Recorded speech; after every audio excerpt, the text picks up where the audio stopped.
my good friend, producer, co-host extraordinaire, Stacey. Stop. Stacey. Hey, how do you want us to install this water heater? And then my coworker was like, I don't know, install the water heater. Like, why are you even asking me? He's like, well, I don't know if you know, but what you designed, it can't physically fit through the front door of this building. My class is only 40 minutes. So we have to get this done in 40 minutes. You have to clean up in 40 minutes. And then it also, when you use the miter saw, a lot of kids are scared of the miter saw, and you just see the difference in their confidence when they come in here compared to when they leave. They're excited. Be announcing a new county that's going to join us in Maryland, so we continue to spread it. And I'll say my peers across the country are starting to take this and adopt this at their local IEC chapters. Either AI assistant tools, you have AI master builder tools, and then you have kind of a bit of both that are 1 foot in BIM, in current processes, and 1 foot in AI. Said, Brett, in life, opportunity meets you at your level of preparation. She said, here's the keys, go forth and do great things. Stacey, it's 2024. What's happening? Oh, God. I haven't seen you in a while now. Yeah, no kidding. I mean, we've talked. There have been discussions, but it's good to see you. You look great. Yeah, you too. What did you do over the holidays? Anything fun? I mean, I recharged the battery a lot. That was necessary. I did eat too much. It felt necessary. Felt yeah, good. I feel that's normal. I've had holiday seasons where I'm like, I'm going to keep it tight this time. Oh, yeah. And it never happens. Yeah, I wanted a cookie. It was good. What about you? What'd you get into? Traveling with family. My family's all over the place, so this year has been a lot of traveling. I have family in Florida, Boston, and Philly, so we never really stay put anymore. Yeah. It's a lot. It's a lot, but it's fun. So. It's nice to, but you know, when you feel like you need a vacation from the holidays. Yes, I needed that this year. Yeah, and I'm very, at least for me, I like not having that feeling. So I felt like you couldn't like keep me from working on December 27th. There was no way. Like I was chomping at the bit. You know, I was all fired up. So it was good. So I can't wait for 2024. You know, in terms of the way that we're setting up the morning huddle. I do want to remind, for those of you who are catching it for the first time, this is all new, but I do want to remind the audience the plan for 2024. We're going to run every week from now through, this is January 9th. We're going to run every week from now through basically the end of May. Mm-hmm. That'll be our first piece this season. Then we're taking a summer break and we're coming back for the fall, running through basically Thanksgiving. You know, something along those lines. And I think that's going to be our new pattern. It's a lot of shows. I think we counted it up, Stacey. It's like 32 or 34 shows or something like that. Yeah, something like that. Yeah. And then we'll do also some special editions, hopefully live. You still have to work out those details, but there's some great opportunities coming up with those too. We always sneak in a few, don't we? Yeah. and for those of you who are listening to this and recording and want to get in on the conversation moving forward, we do live stream on LinkedIn and YouTube, and you can use the chat and type in all manner of questions and derogatory comments, whatever suits you in that. But certainly, you could be listening to us on Apple or Spotify or watching us on YouTube or any of the other things that we do. We've got great sponsors this year. Thank you so much to them. We'll talk about them later, but a lot to be excited about. Yeah, definitely. I'm going to introduce our guest today. Our guest today is Ben Nichols. Ben and I have met a few times, and every time I've met Ben, I've thought, I need to get to know this guy better. And so it was really cool as we were doing planning for this year, and we were talking about different guests. I said to Stacey, I would love to get Ben Nichols on. Ben is the president of Harkins Builders, which is a really well-respected, large middle market, like right on the top end, I would say, of the middle market. I don't know if that's how you describe yourself, but that's how I describe it. I would say, right? Yeah, something like that. And Ben is for if you don't mind my saying, for a president, young. I got to hear that story. And also, Harkins is a really well-known employee-owned company. And really, the majority of our discussion today is going to revolve around being an employee-owned company in construction and how that's worked for Harkins. And maybe, for those of you who are thinking about that in your businesses and wanting to learn more, this will be a valuable conversation. So, Ben, thank you so much for being with us. Well, Chad, Stacy, thank you for having me. It's a pleasure to be on your show, and I've gotten a chance to listen to a couple shows now, and you guys do an awesome job. So thanks a bunch. Thank you. Appreciate it. Yeah, what we put first over everything else is entertainment. So along those lines, I'm gonna ask. I'll start with Stacy because she was too much of a wimp to start. Stacy, what are your goals for 2024? What's a New Year's resolution or goals for 24? Yeah, so I think I learned from last year to travel less because I was sick for most of the Morning Huddle podcast. It was a really, really rough year. I was sick 4 months last year. It was ridiculous. So gonna travel a little less, even though I love traveling and I love learning new things. And I'm gonna start writing more. I have this journal that poses questions. So I want to get better at writing and content writing. So that's one for me. And Travel less, write more. Yeah. Cool. I have to practice being more of a homebody because I'm not. I am always out and about doing things. Yeah. So I got to tone it down a little bit. Yeah, you felt yourself wearing out a few times last year. It sounds like. Yeah, it's just too much. A little burnout. Yeah. What about you? Me? Jeez. I have the most important goal that I have is that I want to grow the well-built team by 2 more consultants this year while making sure that we only have amazing people, because the people on our team You got a great team. They're ridiculously good. They're so amazing. I'm talking to, you can't name, certainly nobody's perfect, but I can't think of anything I want to change about these people. Yeah. They're just fantastic. So we need 2 more of those who are perfect. If we have 2 more perfect people, that's a goal for 24. And then in terms of like personal resolutions, I just want to be a dad and husband who says yes to my family. That's a nice one. That's a really hard thing. It's a really hard thing, but like it doesn't take much.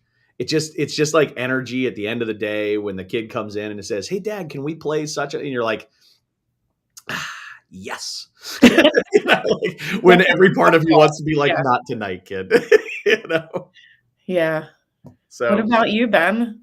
Sure, I'll follow the Chad model. So for Harkins, just want to continue to grow our culture and protect our culture. We have an awesome culture of people that love Harkins and fully drink the Kool-Aid and want to do the best thing for the company above all else all the time.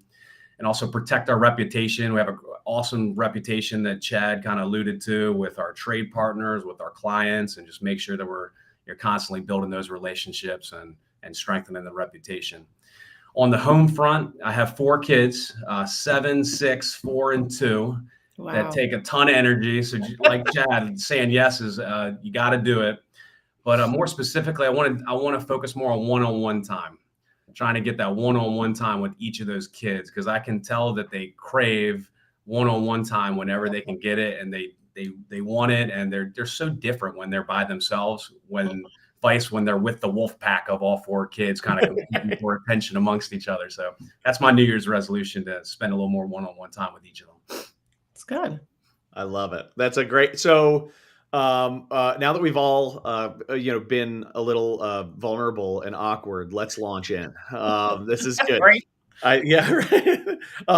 Thank you for that, everybody. Ben and Stacy, that was cool to hear you both talk about your lives for a minute. We don't do that very often. So I'd like to understand as a starting point, let's orient ourselves to who you are, Ben. What's your story? How'd you get into the construction industry? How'd you land at Harkins? And then how did you end up being the president of the company? Sure. So I came into the construction industry by way of the Marine Corps. So my first job out of college was being a Marine. So I kind of grew up in it as well. So my father was a Marine for 35 years. So I really grew up looking at all the models for me were my dad and all his Marine Corps buddies, and they carried themselves in such a way, and they stood up tall and just took such pride in what they did. It's ever since I was a little kid, I wanted to be a Marine. So I was lucky enough to be able to attend the Naval Academy, and upon graduating the Naval Academy, got to kind of fulfill that dream of being a Marine Corps officer. So over 6 years in the Marine Corps, started off after going through all the initial schools. You're 22 years old, just finished school. You don't really know a thing about the Marine Corps. And they say, here are 44 Marines. You're the platoon commander. Go and lead these 44 Marines. And it's a humbling, really, really humbling task. I remember the first platoon I got, they were just coming back from Afghanistan. They had lost a Marine in Afghanistan, and I was going to be their platoon commander upon coming back. I was like, what in the world am I going to tell these guys that have just been there and done it, and I haven't done anything yet? So I think it's an opportunity just to approach that really humbly.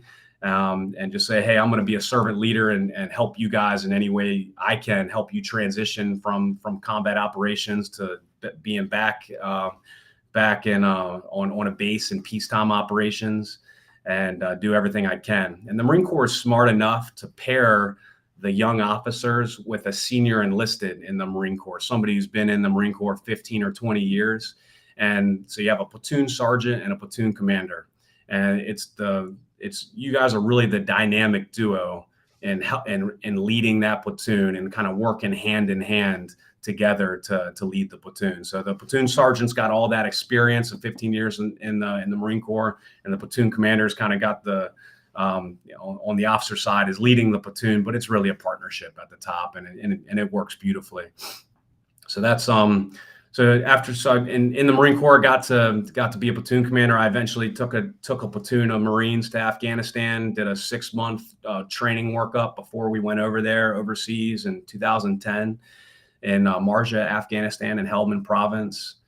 After that tour, I took a billet as a Marine Corps liaison to the Seabees. So either of you ever heard of the Seabees? No. So the Seabees are the Navy's construction force.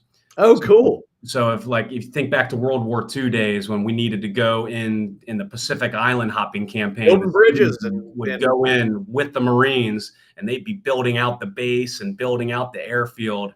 And we basically took a bunch of construction workers and said, hey, you're in the Navy now. You're going to go overseas and start doing some building. So they were the guys with a machine gun strapped to their back and driving a dozer all at the same time, and ready to hop off and go into combat operations when needed. Wow. So the Seabees still do that. They still support the Marine Corps with kind of the heavy construction that the Marine Corps doesn't have innately.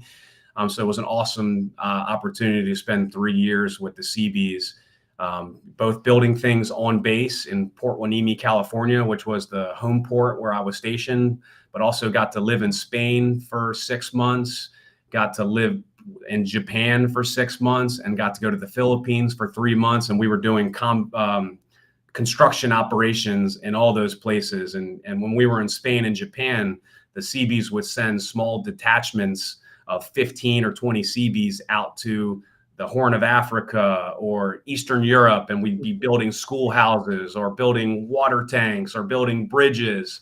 So really, really cool mission with the Seabees, being able to see some real construction on the military side of things. That's awesome. And is that how you ended up finishing your time in? Correct.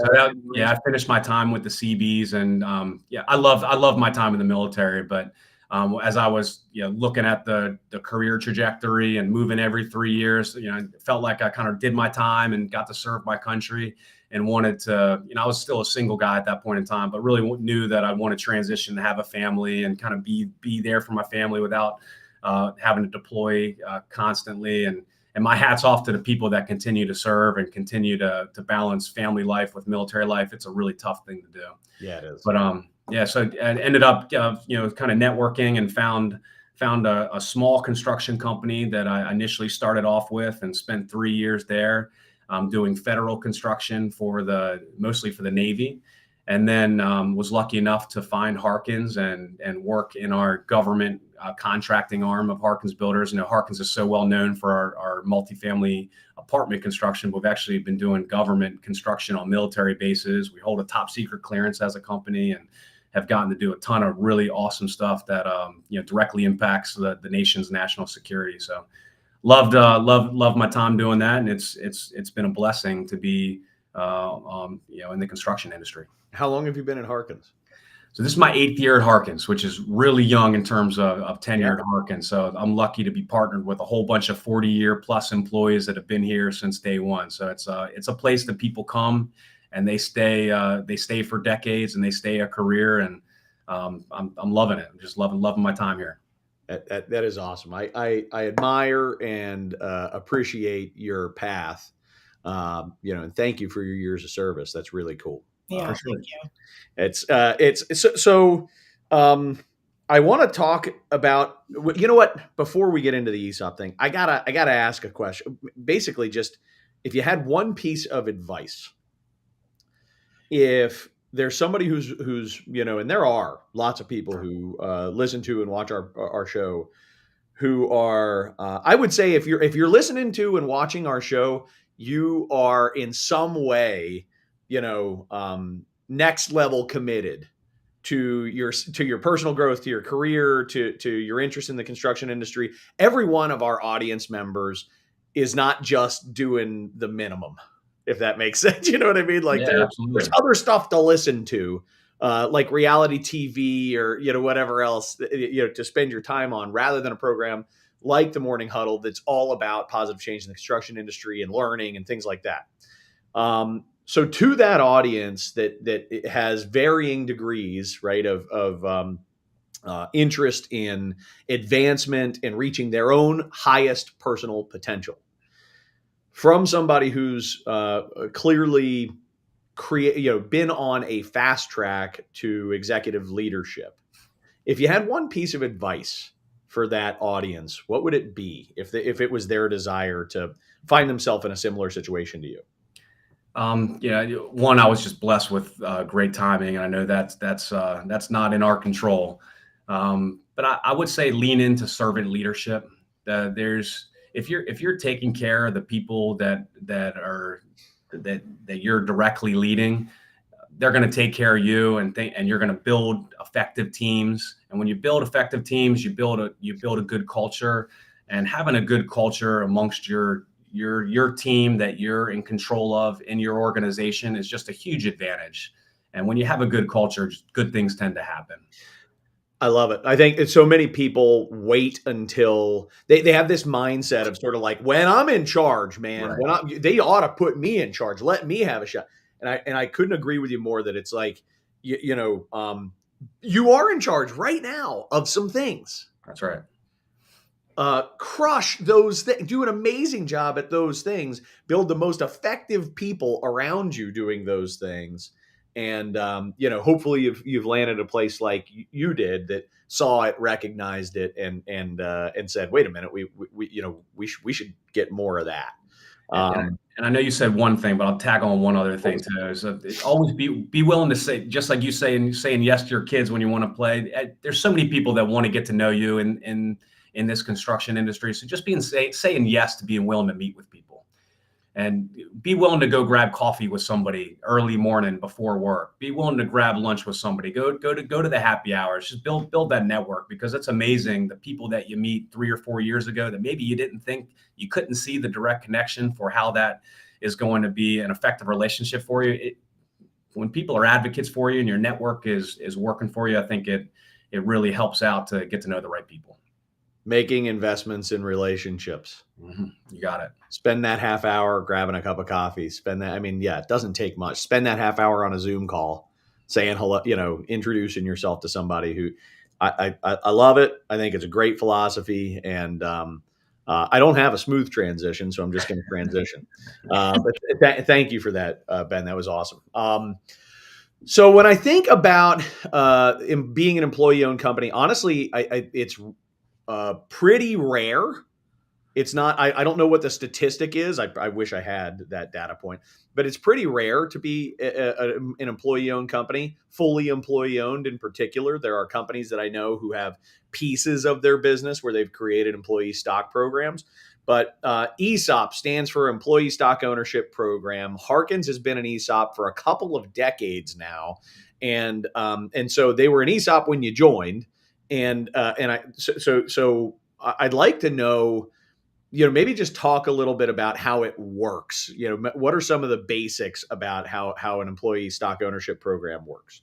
Sure. So kind of the nuts and bolts of how the ESOP works is whatever your total compensation is for the year. So any Harkins employee, whatever their total compensation is, 10% of their total compensation will be given to them in stock and or cash. Typically, it's mostly stock, as long as there's enough stock from folks that are retiring or diversifying towards the end of their career at Harkins, that there's enough stock to go around for everybody to receive 10% of their total compensation in stock. So that's your base salary, your bonuses, everything you get in stock every single year.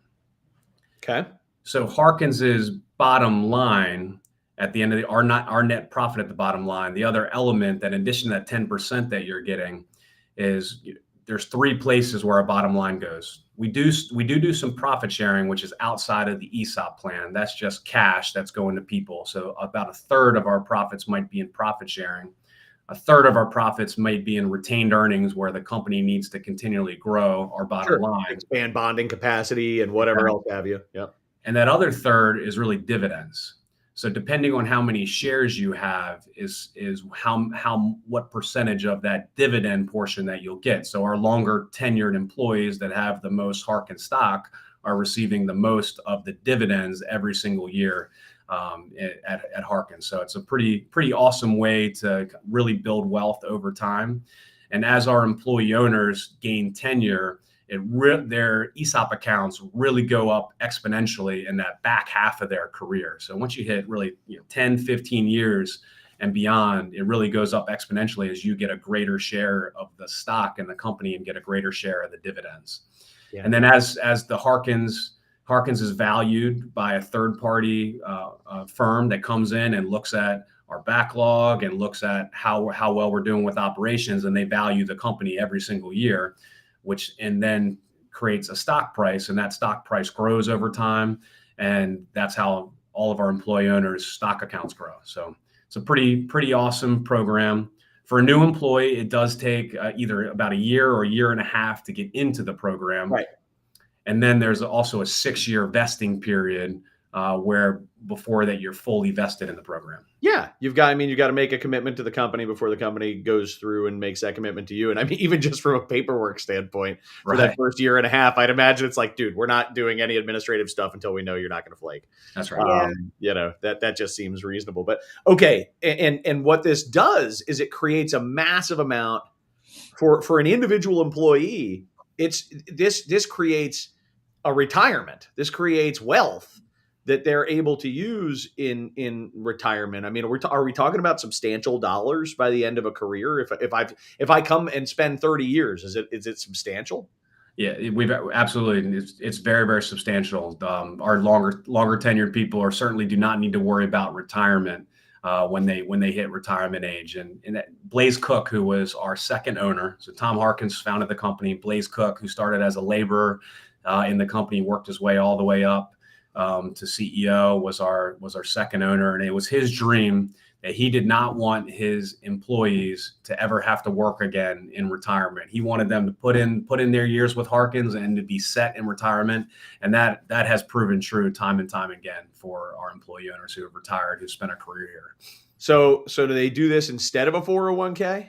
No. So we also do a 401k. So our benefits are just top of the line, just like any other company out there. So we have a 401k match. offer a really solid benefit plan. The ESOP is truly just the icing on the cake because we're employee owned. At a privately held company, all the profits of the company are going to one person or one family or to one small group of owners. Our profits go directly back to the employees 100%. That's amazing. So I'm building my own 401k. I'm doing my normal thing, my whatever 15,000 or 18,000. I don't even know what it is anymore, but it's something a year. That I'm doing as an employee, and I'm also, without doing anything else, as long as I'm crushing it, as long as the company's doing great, as long as the company is succeeding, I'm also amassing a separate retirement account. So just like you would be, because you're an owner in the company. So in the same exact way that any owner increases their wealth. So it's a great program. Yeah, that's incredible. So, and when I think about, I don't think I'm big enough yet to think about this. I've got 6 people or something along those lines. But if as a business owner, when I think about this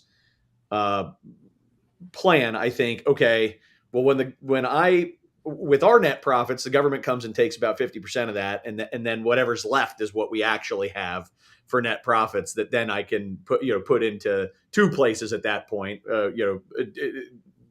dividends to myself, or leaving that retained earnings, leaving money in the company, because I'm doing profit sharing pre-tax, because there's you have to do that, but bonus pre-tax. Talk about the impacts of how do taxes play out in an ESOP world? Yeah, for us, we don't pay any federal. Harkins pays no federal taxes. So we don't. So are you in trouble? No, I'm joking. That's the first thing that you think of. That's right. So legally, Harkins. You should check that out, Ben. You should make sure that's okay. So I'm 100% confident in this one. So legally, because we're 100% ESOP, we don't pay any federal taxes, and we pay very little state taxes. So it's a huge advantage for the corporation to be an ESOP just for tax purposes. But of course, all of the ownership in Harkins is being transferred to its employees in a non-qualified retirement account. And then our employee owners are paying taxes on their ownership in the company when they retire. So their taxes are being paid, just not by the corporation. Of Harkins. So it is a huge advantage. Yeah, that is a massive advantage. I mean, to put that in perspective, really, I mean, it's not half all the time, but imagine just if you have $1 million, you immediately have 500,000, of net profit. And in your world, you're able to take that $1 million and distribute it across all of your owners, and then they're paying, I'm assuming, capital gains taxes at their when they retire, when they exit. Ordinary income, at that point. It's not ordinary income, right? When I believe it is, and you can fact check me later on this, but I believe it is treated as income from the employee owners. Okay, got it. So it'll be at a 30-some tax, percent tax rate rather than a 20-some. Correct. Okay, but either way, in comparison to it's kind of like letting that money grow over the years, as opposed to having half of it and letting that grow over the years. It's a substantial benefit for the owners, and in this case, the owners being all the. Yeah, absolutely. What are some of the myths that when you're talking to people who are potential, clients of yours, or I'm sorry, potential employees of yours, that when they ask questions about this, what are some of the things that people carry in and think, well, it's going to work this way, but it actually doesn't work that way? Yeah, I've heard a couple myths out there. And I've heard a couple times, well, an ESOP can't make effective decisions as a corporation, which is really entirely not true. We're just like any company. We have a board of directors, we have a C-suite, we have an executive team who are really making all the decisions in the company. So all of the shares that our employee owners have are non-voting shares. So there's no your longest tenured employee can't come in and do a hostile takeover of the company. Right. There's an ESOP trust. So there's employees that are put on the ESOP committee, and there's ESOP trustees who basically take care of the ESOP program. Mm-hmm. I'm not allowed to be on the ESOP trustee. So you want to have, those are really the representatives for all the employee owners. And then we have a board of directors that I'm the chairman of the board of directors. So you have the company decision making is separate from the governance of the ESOP, which is a great marriage and ends up working out really, really well. Awesome. All right, cool. I am going to take this moment to transition into some Q&A stuff. Stacy, questions from the audience, other questions that may have popped up through the course of this. But before we do, I do want to take a moment to thank the people who are helping us to promote the Morning Huddle and helping us to expand our audience this year by being sponsors. And we have 4 awesome sponsors here to start 2024. First, I'll start with our newest sponsor, which is the Marsh McLennan Agency.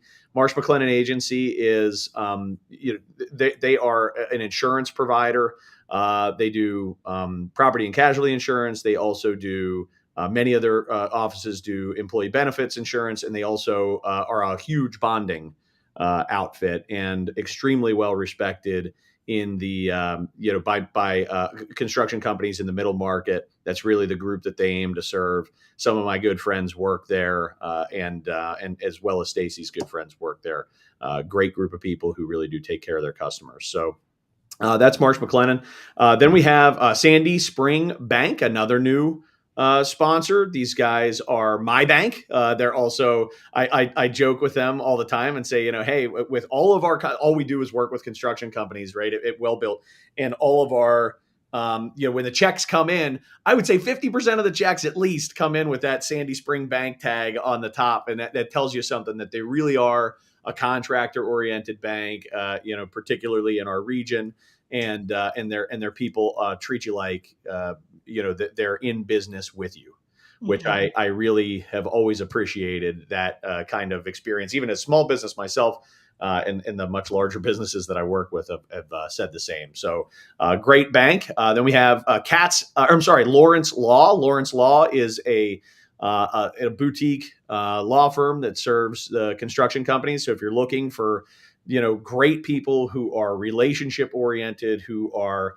reasonable fees and all about making it work for you, Lawrence Law and Kate Lawrence, her team, are just really wonderful for the construction industry, and can't say enough good things there.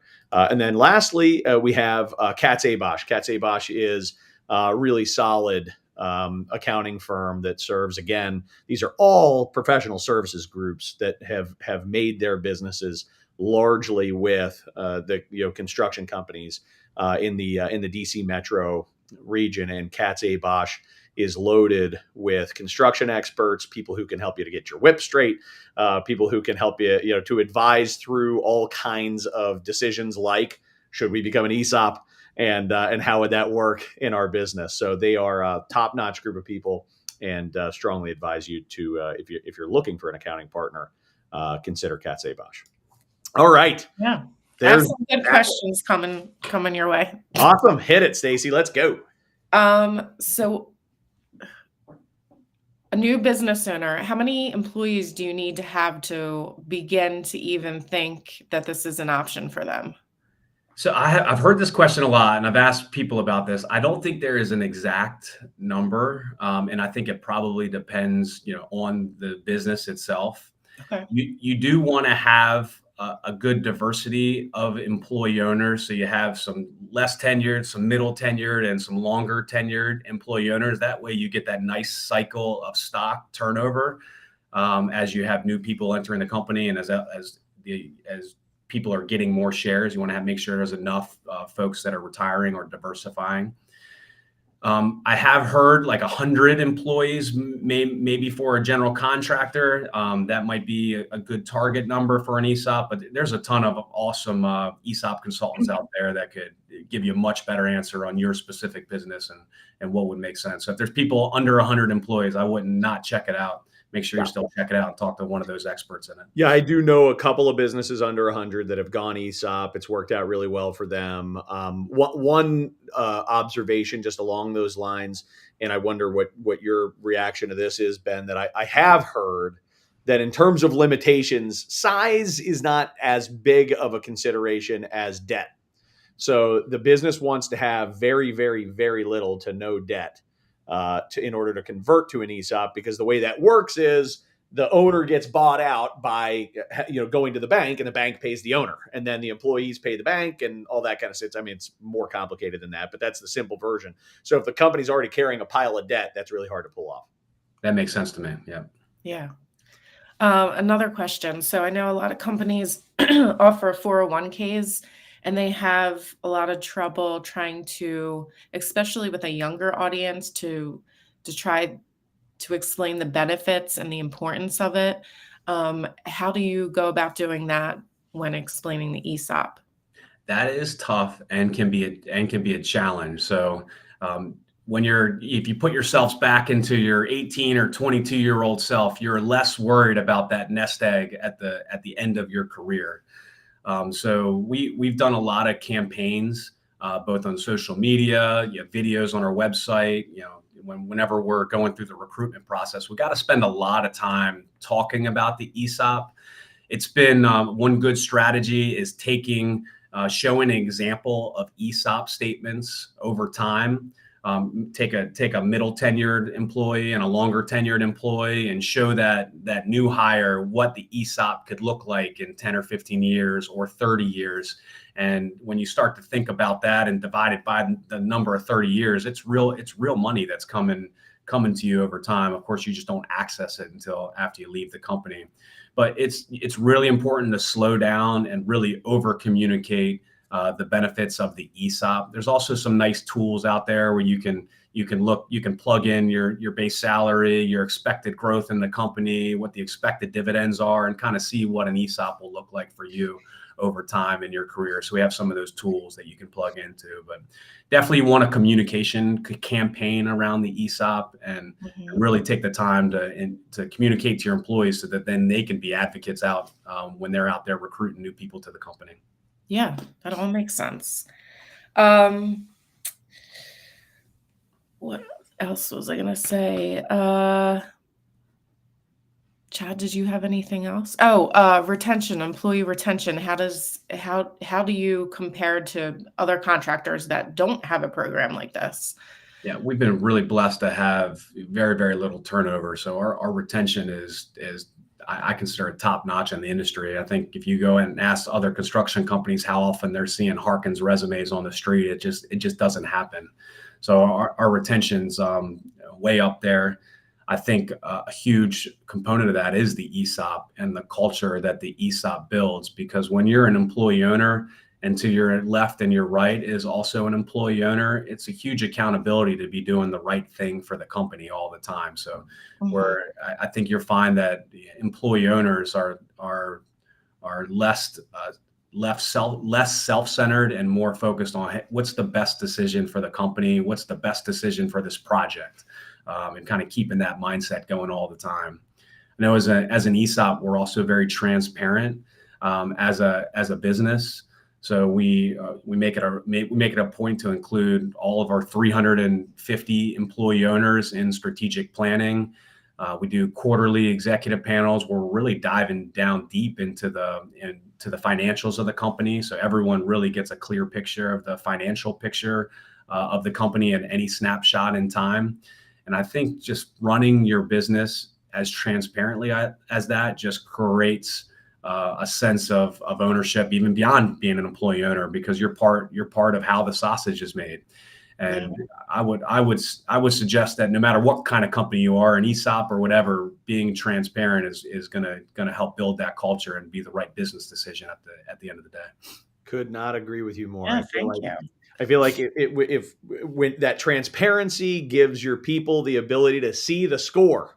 Yeah, right. If they see the score, they want to win. That's right. Yeah, exactly. Yeah, that's a big deal. I also love what you said. You don't have to be an ESOP to do it, which but being an ESOP kind of forces you into it. It's good accountability. You got it. Right. Yeah, that's right. This has been awesome, Ben. Is there anything else on your mind that you want to talk about before we jump off here today? No, I think that pretty much wraps it up. I think the world would be a better place if there were more ESOPs out there. So it'd be a lot more happy employees and a lot more people focused on doing the right things and putting the overall mission first above everything else.